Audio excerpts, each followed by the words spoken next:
Yango zomona ke non elandi tina ba chantre lelo masé. Tu dois te repentir. Peut-être après 2016 orozongela nzambe parce que tu as mangé na table moko na Jézabel. Zemo na bangwana il faut te fungula bana nzambe miso mama Glody.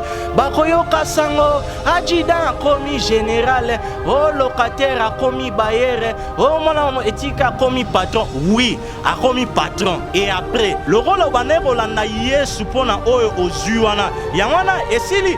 Et après, yango bandako tongi ba compte vimbisi na banque ma sœur. Okende wap. Au mon avion qui na limité na 17e rue ba commis vraiment fondation au langue. Ba tie photo ya papa maman. Ali yopoye pona ba Congo, yinga mfumu na ke na inzo nzambe. La kisanga yim colonie na Bible au monaki apôtre Paul asenga dim. Na kimoyibi musu c'est comme Mikoloyo enveloppe et action de grâce. Ce sont des pratiques oyoyo ezana placité na kati ya église. Bana nzamba alléluia amen. Tokosombe la dadi na biso lupango alobi non na kimbanseke kuna na Montfleury. Bana nzambe alléluia Bible lobby oya kopesa muke ekozongela ye muke boyebi ke maman pasteur atikali na 2 mois et senge to sombela ye billet akende kobota na Canada oya biso basi bakende kokufa na ba césarien na mama yemo. Ce sont des choses oyo toza kotelemela avec force. Alandi ndeko évêque aza kote alobi bien mais maman nakomi na suka tulinkubundela Neloko mongo na yini na yebisa yo mama papa uyaki kutika mutute na mukili yoka prédication c'est triste ma sœur Glody bandeko boko ko seka mais eza ba biloko yo eza ko mema batu na lifelo bien mais uyaki kutika mutute na mukili uya yuban makaroni exécuteur bamona ka yango kaka na télévision na ba film ya mndele mukolo nini mama yaki bango pe bakulia ba yoka guna yango bonde na tinda moto na nzam tu vois évêque maman Glody toko seka mais et ça la passe donc si go Yesu Masia vraiment akufaki ne kulusu pour yo otonde sa cuisine na na exécuteur. Pourquoi ba prédication le rôle ya ba homme riche na pauvre Lazare na l'église na biso était ya maraté. Nda tezole ko ta papier elenge ya Congo Glody dia sika la mignonne hey la mignonne Tracy Mbelenga pro. Nazolela Tracy Mbelenga. Nazolela Tracy Mbelenga pro. Fidèle internaute, merci beaucoup et je vous salue de partout où vous êtes. Je suis très heureuse de vous rencontrer encore aujourd'hui. Vous êtes tellement nombreux de partout où vous êtes. Depuis Paris, Londres, Belgique, la Suisse, la Suède, partout dans les États-Unis. Là, je vous dis un grand merci. Je suis vraiment ravie, satisfaite, surtout dans ma remarque Nabino, ma suggestion Nabino. Ça nous fait vraiment du bien. Voilà, devant vous, c'est toujours Glody Diasuka, la mignonne de la presse, hein? La maman de Preston, d'Elenga. Je vous aime beaucoup. Je dis un grand merci à la grande équipe technique d'Elengia Congo. Là, je vois directement la même magie comme mon époux Tracy Mbelenga Pro, la même magie pour cerveau monteur Elengia Congo. Un grand merci à toi. Pourquoi pas la journaliste et tout, équipe technique là derrière mon caméra, derrière la caméra, je vois mon caméraman Ponce. Un grand merci à toi. Merci na bande retour balandara biso, vous êtes tellement branchés. Bon, il n'y a jamais qu'au zapper les www.elengia Congo. Merci à vous. Vraiment pour aujourd'hui, je reçois encore pour vous. Hein? Bon, oui, non, le frère Fortine, qui vit son aposa, frère Fortine à lobby, mais toza la posa lobali sousou. Bah, si j'ai belé, frère Fortine, bah, réalité, c'est belé dans le milieu église. Frère Fortine, il faut quitter lobby lango. Voilà. C'est pour cela, aujourd'hui, je reçois encore le frère Fortine Mbala. Bon, moi, qui est dernièrement, comment est-ce qu'il y a pas ça qui message naïe, et tout chaque peuple de Dieu, et tout chaque qui va te belé, vous avez toujours vivre dans l'ignorance. Mais à travers cette émission, bon, on voit toujours la vérité, Nabino, de Cabo Messana. Mais avant tout, je salue. La première dame de Lausanne, merci Kouyago Belisha. Maman Nari Jandiloa, elle n'a fait pas comme les autres. Merci à vous. Merci à Maman Godengoma. Merci à Ritz Kilo Lomotema Morek Bela, partenaire officiel, Talarabino. Merci à Pablo Manienza. Je dis bonjour frère Forti. Bonjour Maman Glody Diasuka. Voilà, bonne santé. Oui, en tout cas, Nangolu Yanzambe, toza vraiment malamu. Okimite oye, bangite, osuba menace.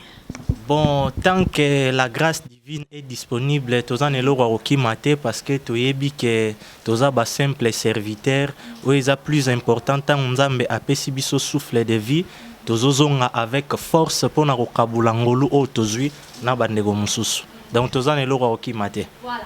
Merci beaucoup Fortune, je suis très ravie de annoncer sur le plateau Lelo. Merci à Jimmy Belaou, Wallet Magique, le Big Boss. Balobi Big Boss qui n'a Western Union 50 tours à ça la journée moko. Faut sentir Jimmy Belaou. Merci à toi. Frère Fortune, bandeko belé balanda qui ont deux partout. Lelo basuna posa koyo kayo. Laissez-moi vous signaler que pour aujourd'hui, nous allons débattre autour d'un grand sujet, sujet m'aura bien. Tolobela lelo, la cupidité dans l'église. Pour comprendre en langue, lokoso ngo te viteza ya mbongo, lokoso ya mapango, lokoso ya mituka. Voilà pourquoi je suis ici avec mon invité, le frère Fortune Mbala. Ensemble avec lui, Toroyo Kaye, par rapport au sa point de vue naïe, par rapport au sujet na biso lelo lokoso na kati église. L'église est comme belé, pourquoi? Parce que baza toujours na lokoso ba chrétien bazo kende na l'église wana, pourquoi pe bazo kende wana pe ba bango pe peuple ya Nzambe ba ke ko bande ba lo ba kende ba ke ko voir misa ba pasteur to lo bata bongo parce que au mona na avenue moko toza na 5 églises 10 églises, tout ça pourquoi? Ba tapage nocturne on a aoleki abate alléluia papa kuna yoka kuna Nzambe la bango sala raté oya biso quand vous. Voilà, Frère Fortune, je suis avec vous aujourd'hui. Yo moko yo kina nous sija lelo na bongsela ki ba deko bazota la biso na yebika yo lobelango penza bien la cupidité dans l'église. Merci beaucoup Maman Glody. Avant peut-être na répondre na sujet oya kitoko vraiment Nzambe asali yongolo oya mbangai to lobela yango nalingaki pe na remercier bandeko nyonso oyo yo balandaki biso la fois dernière na émission na yo y a eu vraiment beaucoup de réactions positives na négatives. Voilà, donc toza wana juste pour na koloba apprendre ou à laisser. Mais ndenge Maman Glody ozolobela vraiment cupidité lokoso, en tout cas eza vraiment ba sujet moko oyo yo eza d'actualité. Parce que Yesu Masia, tant azalaki na ba disciple avant akende, avant apesa bango basine ayebisi bango, prenez garde que personne ne vous séduise. Na Matthieu 24:24 ayebisi bango que car il s'élèvera des faux Christ, des faux prophètes, ils feront aussi des miracles, des prodiges plutôt, au point de séduire s'il était possible même les élus. Donc voilà, ils ont déjà angele moko o Yesu Masia azako tike la ba disciple o bisope lelo tozana continuité ya église. Mais lelo actuellement Maman Glody tozo vivre temps yango parce que au moment que même apôtre Pierre na oyo est concerné cupidité bande ko ebele pe balobaki frère Fortune, c'est vrai to partagea qui la fois passée mais autant ki ba verset te. So to tangi na 2 Pierre chapitre 1er, la Bible et il y a eu parmi le peuple les faux prophètes et il y aura de même parmi vous de faux docteurs. À apôtre Pierre, Moutou Azolo Bana chrétien, il y a eu parmi le peuple. Il s'agit de quel peuple? Peuple et Israël. Il y aura aussi de même parmi vous. Vous, Wana Ezabanan, chrétiens, parmi nous aujourd'hui dans l'église, des faux docteurs. Ezaba docteur ou ya médecine te. Ezaba docteur ya parole, ba prophète, ba nganganzambe. Oyo baza censé ya côté ya malobananzambe. Qui introduiront des sectes pernicieuses et qui renia le maître qui les a rachetés, attireront sur eux une ruine soudaine. Verset 2, Maman Glody Bible Yebisibi Soboy. Plusieurs les suivront dans leur dissolution. Naba version sous ces alliés dérèglement.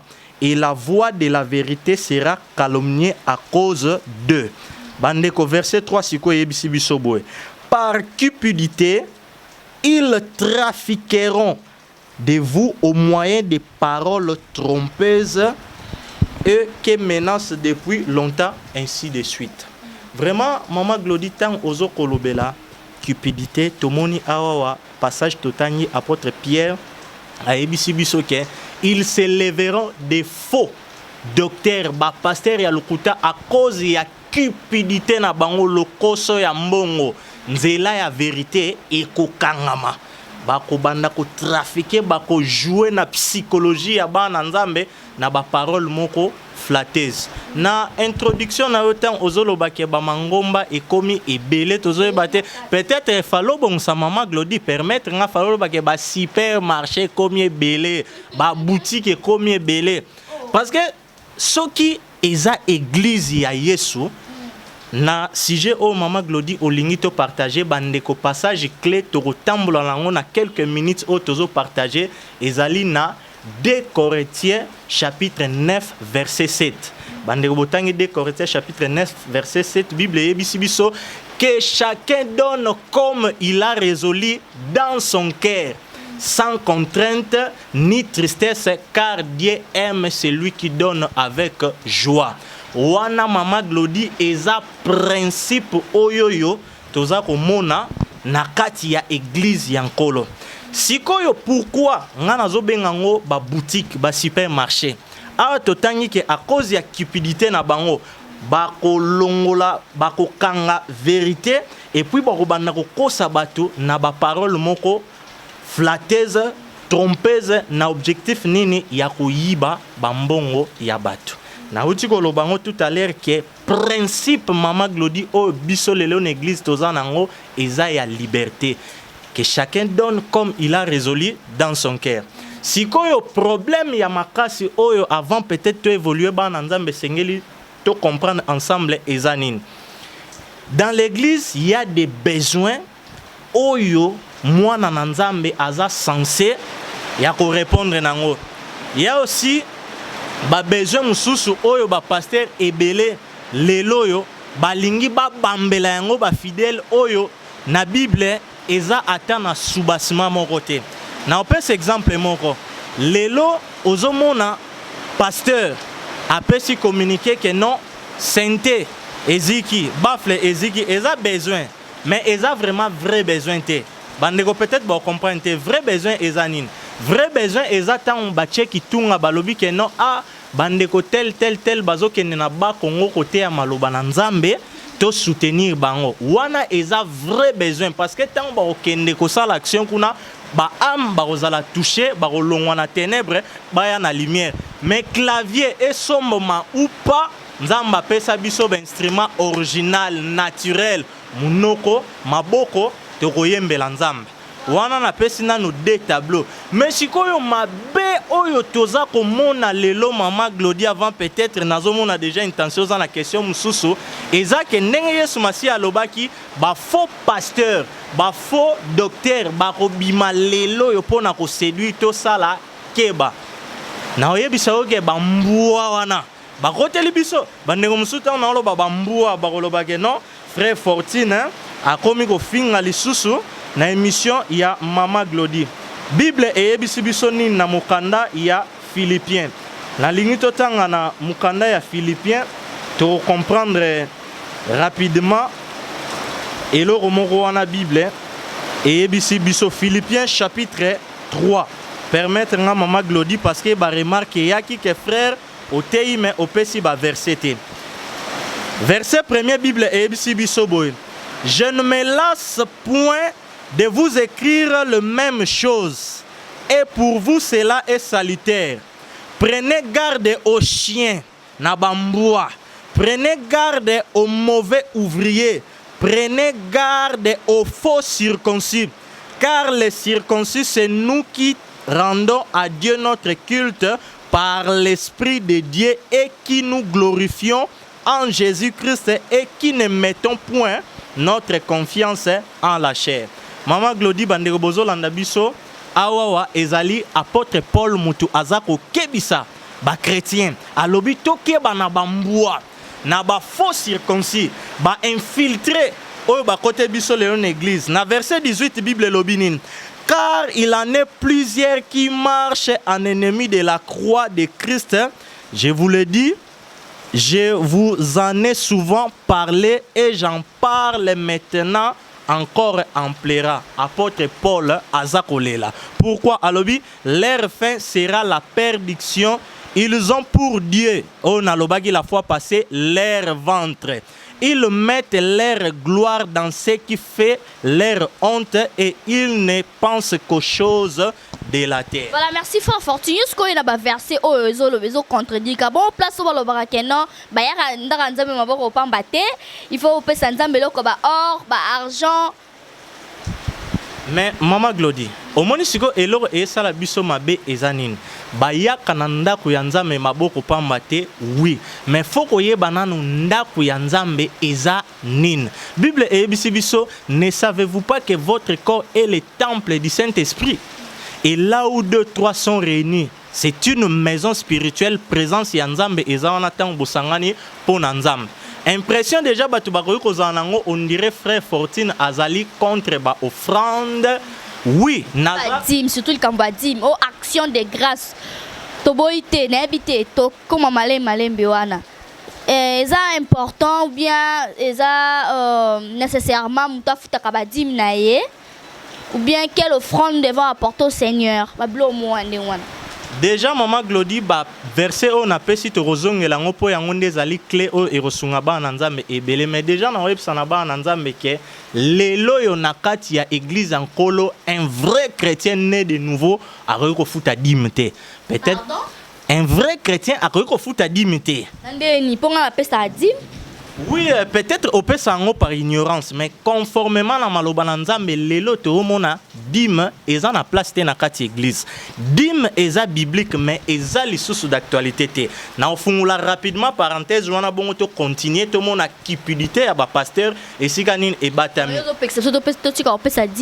Oui, to ko pesa dim te pourquoi Maman Glody Bible et biso na Ephésiens chapitre 2 verset 20 que l'église est édifiée sur le fondement des apôtres et des prophètes. Jésus-Christ est à la pierre angulaire. Cela veut dire quoi, bandeko? Oyo Yesu atikeli bantoma.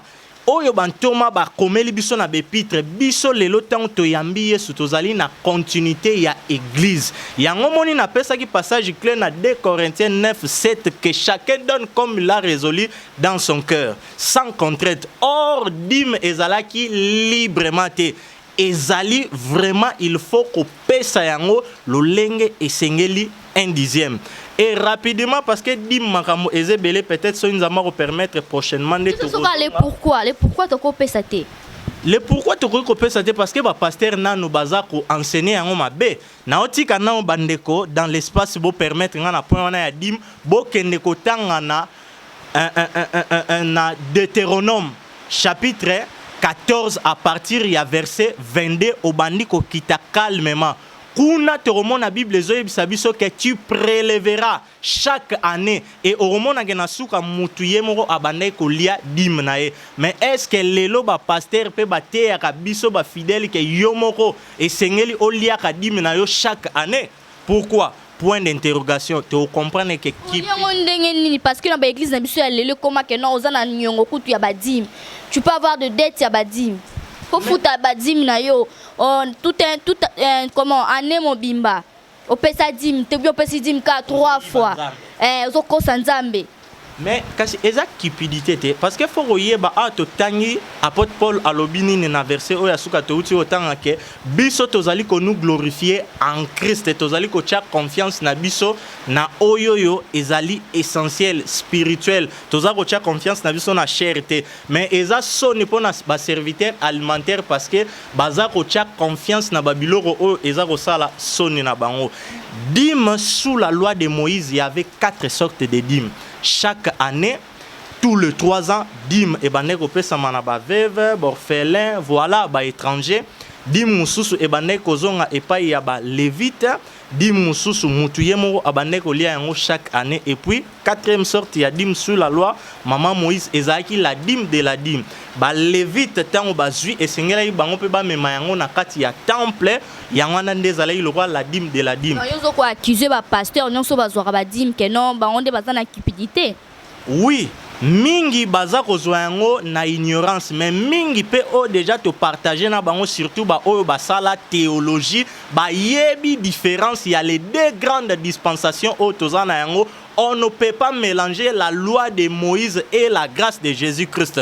Pourquoi Maman Glody? Parce que tout le monde a Galates chapitre 3 verset 23 au baniko kita Bible ezope sabiso différence rôle. Il y a loi Bible sabiso que la loi a été comme un pédagogue, un guide pour nous conduire à Christ. Depuis que la foi est venue, nous ne sommes plus soumis à ces guides. Donc, badim o ba pasteur baza ko ambrier biso lelo okomona nulle part apôtre Paul, Pierre, Jacques, André, alia dim chrétien. Kende kotuna pasteur na yo la kisangai mkoloni na Bible omonaki apôtre Paul asenga dim na kimoyibi musu c'est comme mikolo yo enveloppe et action de grâce. Ce sont des pratiques oyoyo ezana placité na kati ya église. Na kati église Maman Glody chrétien et sengeli apesa librement. Librement na ba vrai besoin na uta ekoloba. Tango que non esengeli ko somba eloko moko pour avancement ya œuvre ko somba machine moko dupliquer ba DVD ko kabula bande ko gratuitement là tu peux contribuer mais eloko siko tozoko mona cupidité na bango e fandi makasi lelo yo baza ko bambela bana nzambe e komi que non bana nzamba alléluia amen tokosombela dadi na biso lupango alobi non na kimbanse te kuna na mon fleuri bana nzambe alléluia Bible lobby oya kopesa muke e kozongela ye muke boyebi ke maman pasteur atikali na 2 mois et sengeli to sombela ye billet akende kobota na Canada oya biso basi bakende kokufa na ba césarien na mama yemo. Ce sont des choses oyo yo toza kotelemela avec force. Pourquoi Maman Glody? Parce que ba pasteur mal intentionné ba intimidé na ba parole trompeuse ndenge to ute kotanga ba fidèle lelo que non. Le col a basu ba passage au bazar s'accaparer nango écrit à l'ange de l'église d'Éphèse. Moi je suis l'ange dans cette église. Alors bino boyana o nyonso eza ya malam pona mosai na nzambe azanga eloko moko te. Wana eza cupidité. Moi na nzambe yo oyo osalaka. Tango ozui na fin du mois salaire na yo il y a 500 €. Pensez na ba homme de vieillard, pensez na ba orphelin. Pensez na mutu nyonso o nzambe akotia yo akere o pesa ye. Pensez pe na pasteur na ye, na dadi na ye te loboko. Non, Maman Glody, problème eza wana na lina sunga bana nzambe naza contre tes frères au kabela pasteur. Mais elo ne par la grâce de Dieu na ye ko book avec force eza esprit o eza derrière conception na ba pratique wana. Pourquoi? Parce que au mona ke lelo yo bakoki kobenga yo, c'est juste un exemple, surtout mingi bandeko bana poto. Bayebisio ke non maman na okoto azobela tinda mbongo to memaye na clinique na mbongo te ngana mbongo tikale kaka wa yo mozolo bana samutema eza ya enveloppe ya mutuka ya dadi. Après 2 semaines babengio ke non maman na yo akufi osimbi mutu maman nani ndoki mais si yo mutu olieye et batu mususu lelo baza kolinga kokabela ba parents na bango tina fungula parenthèse wana. Pourquoi? Parce que lelo to komi na mate ya moko ezote ya beaucoup plus na ngambo wana si femsi que oyebi état d'âme na été. Bien aimé, laissez-moi maman olangi. Oui, laissez-moi vous dire na fungula parenthèse wana parce que c'est une maman o azomema batebele na perdition, na perdition ma sœur. Pourquoi? Parce que Aoyebi sabino que non oyebi état d'âme na été azandoki aokanga ba chance na yo. Si tu es réellement chrétienne ti obotama na libumu mama wana azala ndoki ou pas apesa oki ndoki te okoli obali oboti ozwi musala kaka netango oyambi Yesu oboti obandi ko sala nde ndoki wana okoma na pouvoir ya okanga yo. Donc eza be évangile moko euti na enfer eza wana pona ko panza ba famille pona ko intimider un vrai enfant de Dieu. Maman papa na yo azala ndoki ou pas tu vas prier pour cet argent au lobby na pesie yango e osala eloko moko te. Maman Glody otuninga lelo yo ba pasteur eloko ya mabe ezanini. Paul touti kotanga alobi ke biso tozali ko nous glorifier en Christ.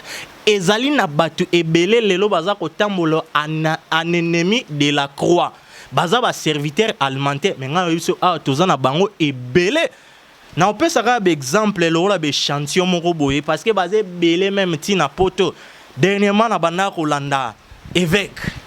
Alobi évêque na. Évêque o tozana ya président ya Renaissance notre nani voilà.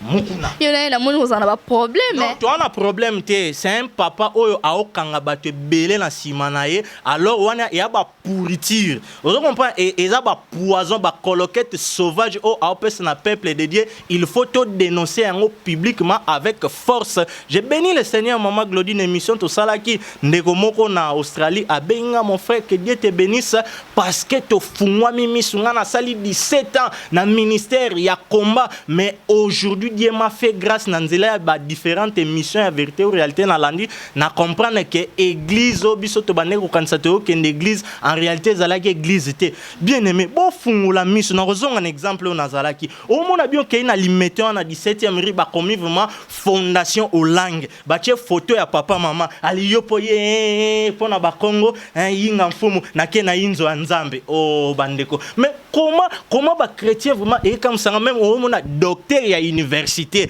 aye vraiment sika na mona ka bakata ya photo ya papa maman ba chata na ndaku na bango soki eza souvenir ya 40e anniversaire à mariage ba tiango wana église ankolo eza ba fondation ba boutique ba payen belé baza féliciter parce que mona asali maison na chaîne na école na a tiango fondation Glody Diansuka fondation tel.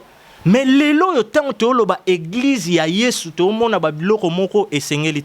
Exemple na bane ko pesa ya ba serviteur alimentaire na hotel ko lobango na landi ndeko évêque aza côté ya lobi bien mais mama na comme na suka tulinkubundela ne iloko mongo na yingina yebisa yo mama papa uyaki kutika mutute na mukile yoka prédication c'est triste ma sœur Glody bandeko boko ko seka mais eza ba biloko yo eza ko mema batu na lifelo.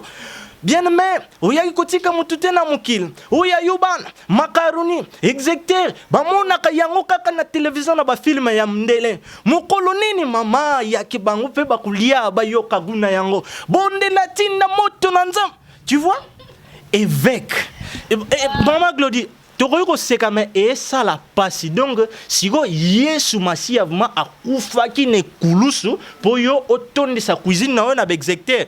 Pourquoi ba prédication le rôle ya ba homme riche na pauvre Lazare na l'église na biso était ya marate.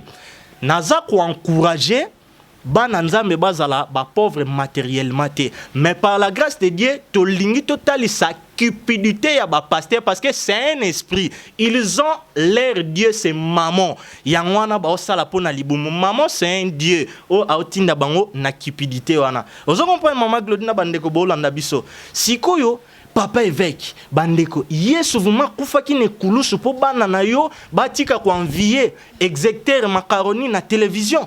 C'est triste, hein? C'est à pleurer. Or, eloko Yesu Masia asalaki na croix ezake mututango oyambie ozwa bomo yaseko. Yangono moni totanga ki Bible lobi que non, ils mettent leur confiance aux choses éphémères, passagères, terrestres. Évangile la fois passée tant te lobelaki sur l'influence de l'évangile te lobai que non évangile il faut ebeta na motema elongola mutu na ténèbres et memaye na lumière mais évangile oh lelo baza kote ayo ya macaroni ya exécuteur et komemayo wapi yango zomona que non elandi tina ba chantre lelo masé tu dois te repentir peut-être après 2016 au rozongela nzambe parce que tu as mangé na table mongo na Jézabel oh yoko banzemo lokola oh bako yoka sango oh eko sala lokito ba parole ni neza na kati wana yoka maman Glody parce que c'est ça Elisuba musicien chrétien oui parce que d'une manière ou d'une autre baza ko faire véhiculer maloba et à soi-disant nzambe na ba nzemo na bangwana il faut to fungula bana nzambe mais miso maman Glody bakoyoka sango adjudant commis général oh locataire a commis bailleur oh mon éthique a commis patron oui a commis patron et après qu'est-ce que ça fait sango nini oyoyo Bible zo biso le monde attend avec un ardent désir la révélation de fils de Dieu.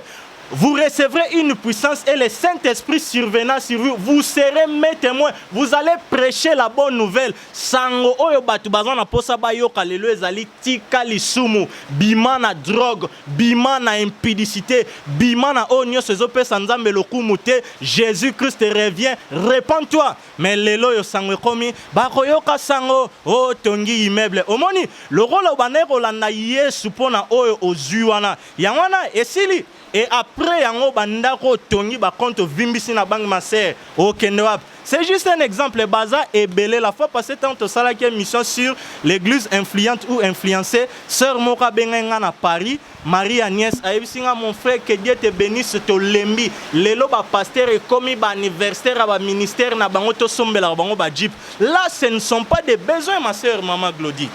Donc, ozo compa, et loko biso, lelo, toza ko boya, et zali ba tralala nyoso, o, ezako ya tout autour, ya maloba nanzam. Et loko oba na nzambe sengeli boyeba ezali ete pesa librement pratique mususu o toza ko telemela lelo eza ya ba enveloppe o ute ko loba action de grâce chrétien kende ko tuna révérend na yo dadi na yo yebisa ye papa e la kisanga na bible esika nini to moni enveloppe ya action de grâce comme offrande ezalaka na yango te mama Glody lelo cupidité combien pas ya ba pasteur oi bali boye po ba ya kobondela na ndaku en offrande oboti po ba yamba mwana offrande ozongisi boye po sala boye offrande. Donc c'est un esprit. Yesu Masi aloba qui prenez garde parce que nous sommes environnés na ba chien na ba faux ouvrier lelo yo elo to nito yebisa bana nzambe mama Glody ezaki kopesa eza mabete mais esengeli opesa librement okoki kopesa sous la pression te omoni sikoyo batechnique nini bakomi koya nango baomema bato na lifelo bakomi bien aimé nayi nasala service prière moko spéciale mpo na yo nasimbi baenveloppe oyo moto akoya liboso $500 yaya nzambe akofungola yo maninisa lola. Or, boza ko buka ba principe biblique parce que vous êtes des serviteurs alimentaires. Peuple de Dieu, yo mutoke na kozo enveloppe na misu ya bato. Oropambola mate pourquoi Bible ebisi biso tangu loboko mwasi pesi ya mobali eyebate. Yo siko na kati assemblée locale na bino tango leki liboso 150 personnes ba moni ke frère nani ye wana aye. Oh, c'est la honte. Voilà, merci beaucoup frère Fortune Mbala pour notre éclaircissement qui toko, bah point de vue est bien. Moi j'ai aimé que bande connaissance sur Barlanda Bisso, bah vraiment satisfait na bah point de vue qui toko, bah comme nous stolobeli. Voilà, papa toko mi ko chuter, n'imbi que nous reçoit prochainement. La télé c'est le temps vraiment faute de temps toko là la tête, toko si sur le bagnon sur la tête. Pour nous conclure, moi liloba na part na yo, il y a sujet na stolobeli la cupidité dans l'église. Si vous êtes chrétien, bon, ça peut être une ignorance. Une ignorance, l'église doit avoir saka. Moi, je vais pour na bango, pour na yasuka ko conclure, pour ko kabwana bandeko balandi biso. Zali boye. Bible eza ko yebisa biso na mukanda ya 1 Corinthiens, il y a 2 Corinthiens plutôt, chapitre 12. 2 Corinthiens, chapitre, non, 1 Corinthiens. Chapitre 12. Non. Voilà, les temps aux Lukawana. Merci d'avoir de attention à tout le temps. Merci vraiment, merci Makasi na soutien na bino au salana. Site na bino ya Makasi parce que te lobi côté kune loko tikala te côté kune loko zalakate ba la la bango pongi ya libela donc to maté la bango to leke la bango donc ça la bango trop d'avance hein. Continuez toujours à suivre hein. Voilà. C'était Romain Bandeko beaucoup limbisa biso Romains chapitre 12 Bible et ebisi biso boye pour na conclure. Je vous exhorte donc frères par les compassions de Dieu à offrir vos corps comme un sacrifice vivant, saint, agréable à Dieu, c'est ce qui sera de votre part un culte raisonnable. Voilà la meilleure offrande oyo mwana nzambe esengeli apesa mama Glody na temps oyo tozali. Kopesa mbongo na yo c'est bien, mais Bible yebisi biso l'obéissance vaut mieux que les sacrifices. Tango opesi nzoto na mo bimbondimi ko tambola na sanctification, Yesu tango alobi ka roya kozwa église na ye eza ba bâtiment oyo ba pasteur oyo baza ko bundela butu moite ba maçon ba tongi eza bisonde parce que nous avons reçu l'esprit de Dieu yango muteko sala ke tango to tamboli na sanctification tozala enlever. Merci maman Glody. Voilà, merci nga pe na remercier yo to komi na biso na suka to ko telema de bandeko tu bazola na biso. Voilà, merci frère Fortune Mbala. Okoki déjà copier ça ba contact na yo ponga na lembi na nga ba pe donc bana pour ça ba contacter yo bazo directement na nzela ya singa. Obenga frère Fortune na. Ok, merci beaucoup. Naina précisé na bande ko belé bozo comprendre que makambo lo baiser belé mais naza bloqué pour esa émission. Il y a maman Glody, il faut na respecter mais il y a beaucoup d'enseignements même sur la dîme bablo rebelle esa posté na katia vérité ou réalité dans l'église. Mais pour me contacter directement sans pour autant passer par Mutumoro Songolo Pakala, esa plus 243 89 74 86 736 plus 243 89 74 86 736 wana borozwa ndeko na bino toko bondela toko beta masolo ya nzambe gratuitement et vous serez édifiés. Voilà, merci beaucoup, c'en est fini pour aujourd'hui. C'était là Glody Diasuka. Je reçus pour vous le frère Fortune Mbala, Bilmo Boyebi, comment est-ce qu'il y a pour Poli à lobby, la réalité et puis la vérité, les cas toujours namilé, il y a église. Voilà, d'ici là, portez-vous bien, je vous aime beaucoup, vous êtes tellement nombreux, tellement nombreux. Ma grande famille Diasuka, mon papa Diasuka Kanajamari, merci à Maman Ritski Lomote Mamorek Bella. Merci Nabao Yanga ba vrai nanga Doret Makoso, maman na Maëlys, merci à Jovivan ou la catalogue de Paris. Merci, je vous aime beaucoup. Vous allez cabine mais la frère Fortune Azana Bike voilà pour ça to solane masole belé akoya on a toujours une invitation nanga par rapport à Obino Borolo bapoto solana ndeko. Merci à maman Godengoma depuis les États-Unis, la première dame de Lausanne. Merci à Gobelisha, merci beaucoup. Maman Narijani Louwawa, je vous aime beaucoup. Balobi bo sasaka moko Jimmy Bella ou Wallet magique. Hein? Jibo sasaka moko. Merci, merci. Au revoir. D'ici là, portez-vous bien. Tokutani Mbalasima. Bye bye. Elenga Congo, Glody Diasuka, la mignonne, la mignonne, Tracy Mbelenga pro.